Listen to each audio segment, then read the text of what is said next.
Көк түтүн Бишкектеги негизги көйгөйлөрдүн бири. Көмүрдөн көгүлтүр отко өтүү андан арылуунун негизги жолу катары каралып келатат. Кала башчысы газ жеткирилген мектептерди да көрсөттү. Көмүр жагылган мурдагы от казандары эскирип да калган.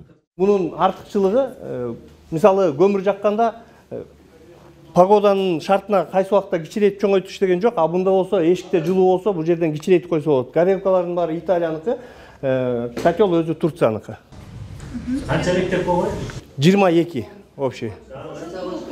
Бүттү, башка коюлбайт болду. 22 котельный көмүр менен болчу, ошо көмүрдүн баарын мындан 4 конушта, Мурасордо, Алсордо жактардагыларга электрокотелдорду койдук, калганынын баарына газдыкын койдук. Былтыркы жылы кыш маселеси абдан курч турган, билесиз. Ушул көйгөйдү чечүү жолунун бири болуп, бул Бишкек шаарынын кол астында болгон бүт от казандарды көмүр менен жагып аткан, ошонун баардыгы газга өтүп атат.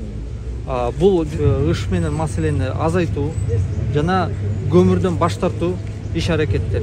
Бүгүн Бишкек шаары бул жактан 3600 тонна көмүрдөн баш тартып атабыз.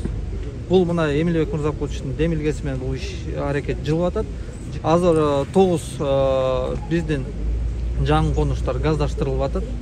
Ошонун негизинде мынакей бүгүнкү күнү эле 5400 үй азыр газдашылды. Ошонун бардыгы дагы биздин Газпром ишканасынын, мэриянын, акимияттардын күчтөрү менен элге түшүндүрүү иштерин жүргүзүп, ошонун бардыгын биз жыл аягына дагы санын көбөйтөлү деп атабыз.